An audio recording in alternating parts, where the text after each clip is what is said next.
Baruch Hashem, vamos a indagar sobre la Torá, sobre la parashá de esta semana que lleva por nombre Balak.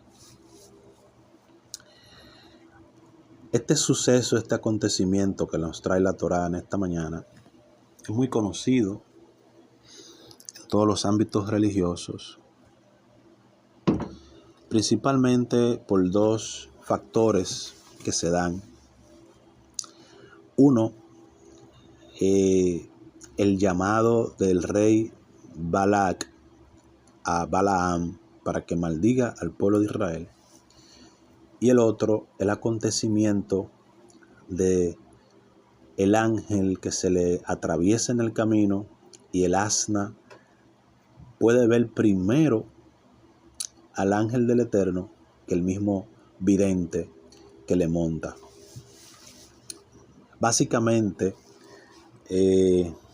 cada vez que se habla de esta sección de la Torá, esos son los puntos más conocidos de esta sección y de los que más se imparte enseñanzas, porque tienen dos peculiaridades. En primer lugar, Balaam, el profeta, que es un profeta pagano, es un profeta que no es un nacional de Israel, es un profeta de otras naciones, que parece ser, según el Midrash, según lo que nos narran los Midrashim y nuestros sabios, después del acontecimiento de la salida de los hebreos de Egipto, donde se hizo viral, para utilizar un vocabulario moderno de nuestros días, se hizo viral lo que Hashem, el Dios de Moisés, hizo en Egipto. Para que tengamos una idea, Egipto en esa época era la cosmopolita del mundo, era el país más deseado, donde había más prosperidad, donde había más sabiduría, más mitología. Era un paraíso realmente. Y era referente de otras naciones y de otros reyes por todo el esplendor que tenía. O sea que la admiración que tenían los pueblos hacia Egipto por su forma de vida, por su cultura, por su poderío, por su ejército, etc., era muy significativa en la época.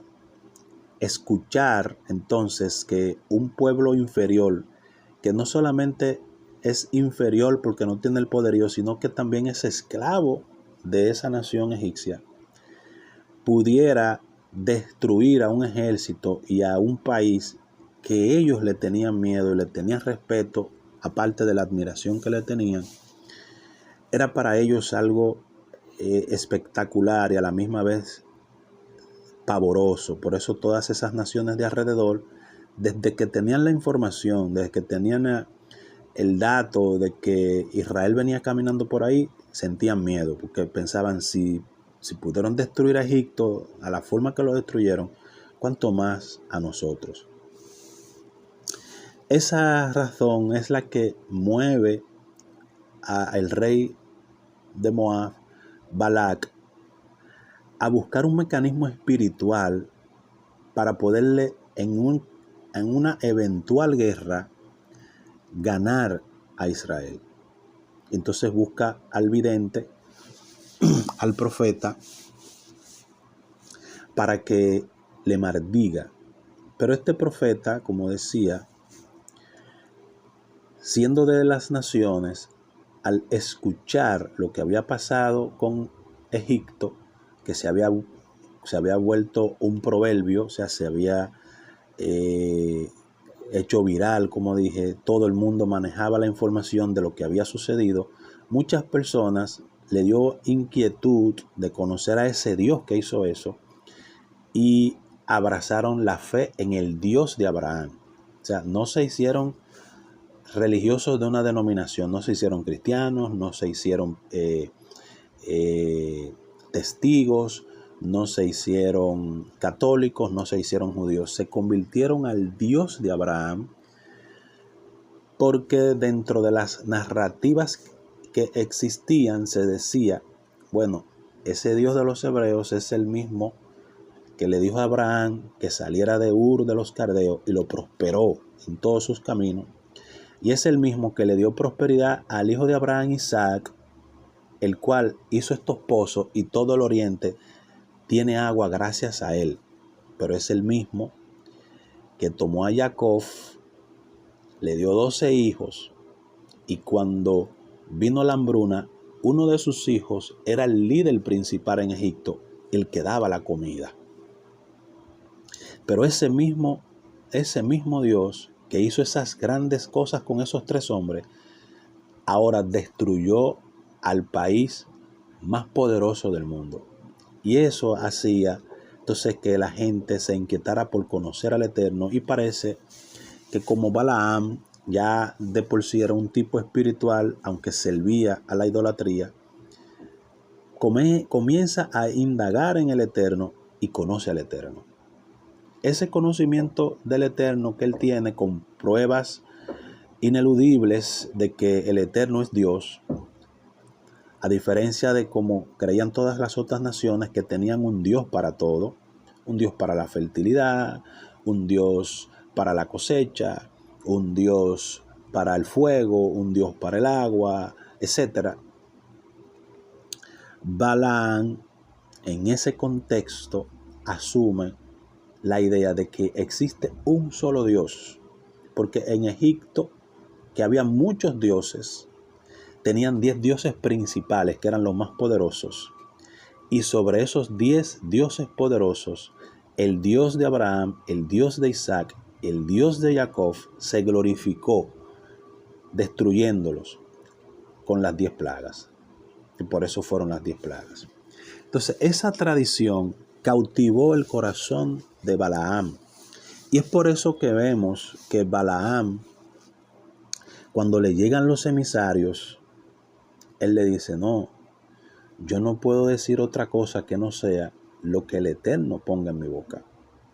Pero parece, cuando uno ve la narrativa, que en un momento, cuando a Balac le envió una comitiva de altos funcionarios, de un nivel más alto que los primeros, él como que lo pensó y salió de camino a hacerlo.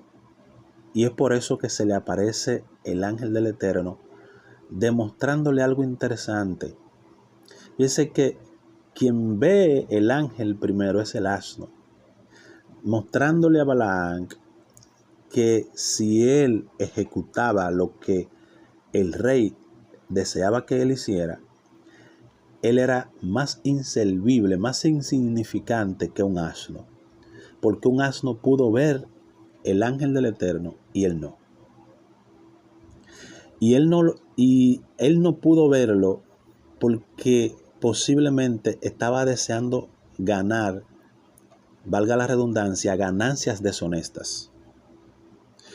Posiblemente él fue seducido por el botín que podía conseguir y por eso se fue con los altos funcionarios, y el ángel del Eterno tuvo que atravesársele en el camino para que él entendiera que si él se iba detrás de lo material, demostraba que su capacidad era inferior a la de un asno.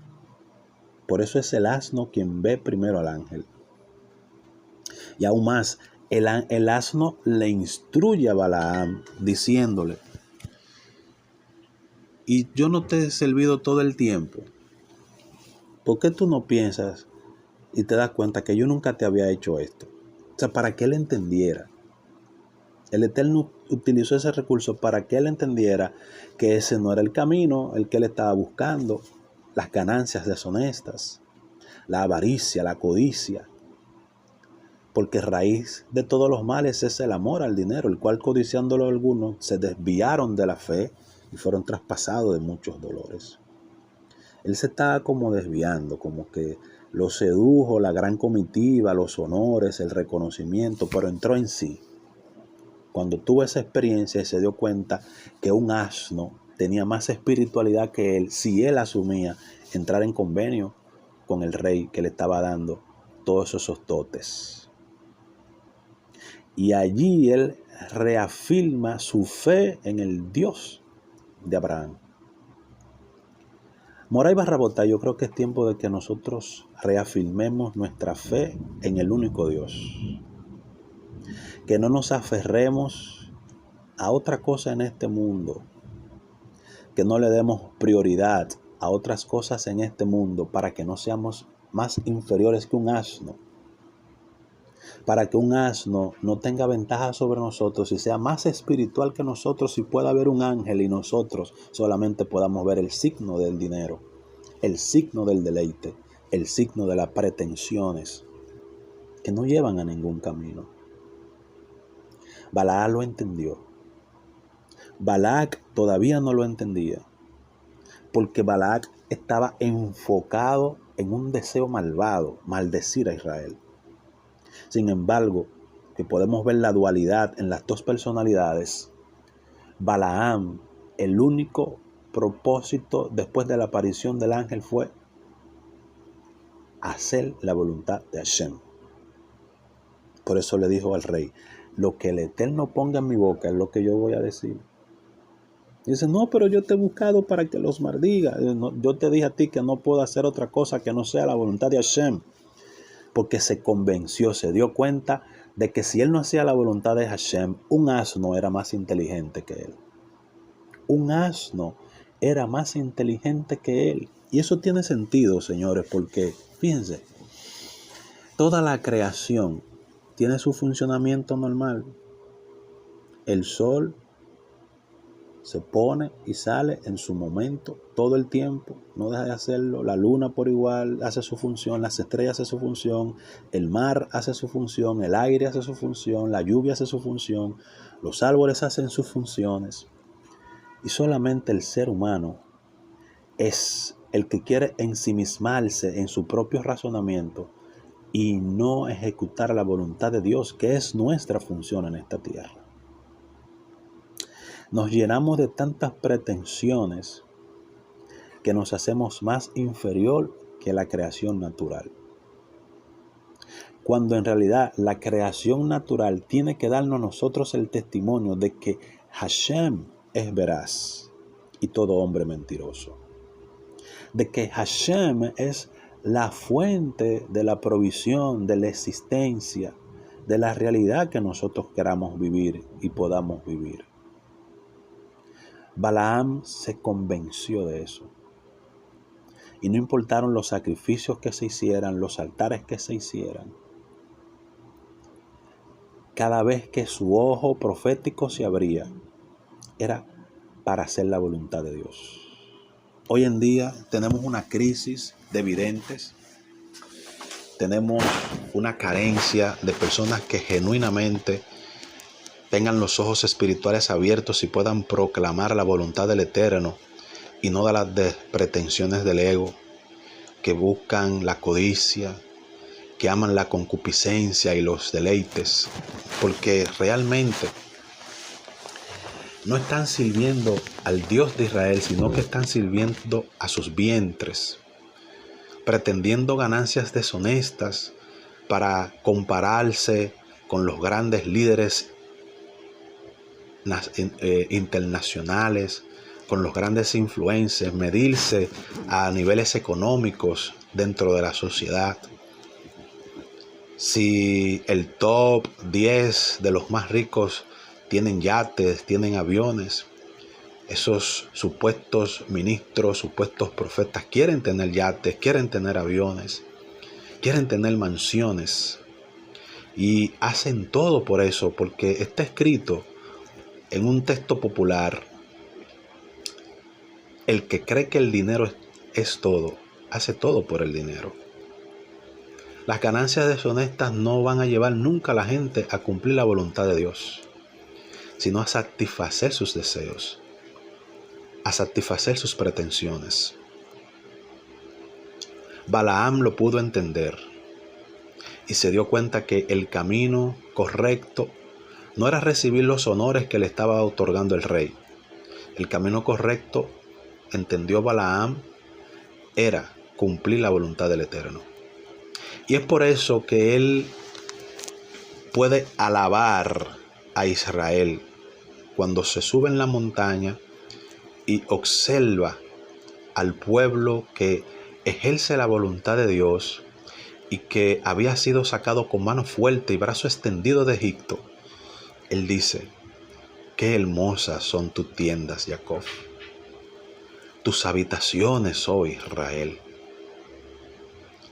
Él le da una bendición perpetua a Israel por su devoción, por su entrega, por su dedicación, por mostrar que tiene conciencia de que hay un solo Dios, por mostrar de que el sustento, toda posibilidad de sustento, solo viene de lo alto. Como está escrito, toda buena dádiva y todo don perfecto desciende de lo alto, del Padre de las luces, en quien no hay mudanza ni sombra de variación. Dios no se muda, Dios no cambia, Dios no deja de ser quien es. Somos nosotros que somos variables y es por eso que no alcanzamos lograr conectar con la luz de la provisión que viene de Él, porque cambiamos constantemente. Un día pretendemos tener algo, al otro día pretendemos tener otra cosa y no somos firmes en el cumplimiento de la palabra del Eterno, en el cumplimiento de los mandamientos, en el cumplimiento de su voluntad. Pero es fundamental, es vital darle prioridad a la voluntad del Eterno en nuestras vidas para no ser más insignificantes que un asno. Esa instrucción que nos da la Parashá esta semana es maravillosa, es brillante. La idea que plantea, que formula este episodio de ese asno hablando. Me remonta a las palabras de Yeshua cuando en una ocasión le dijeron: pídele a la gente que se calle. Y digo, de cierto te digo, que si esta gente se calla, van a hablar las piedras. Porque el que deseaba que la gente se callara tenía un estado de conciencia mucho más inferior que una piedra, porque no se estaba dando cuenta cuál era la razón, cuál era el sehut, el mérito por el cual estaban reconociendo a Yeshua. Entonces, cuando nosotros no tenemos la capacidad de discernir la importancia de lo espiritual, nos hacemos menos que un mineral, nos hacemos menos que un animal. Tenemos otro ejemplo muy puntual en la Torá, que es el ejemplo de Nabucodonosor. Nabucodonosor se desvió del propósito divino, de la voluntad de Hashem, al punto que llegó a ser convertido en un animal.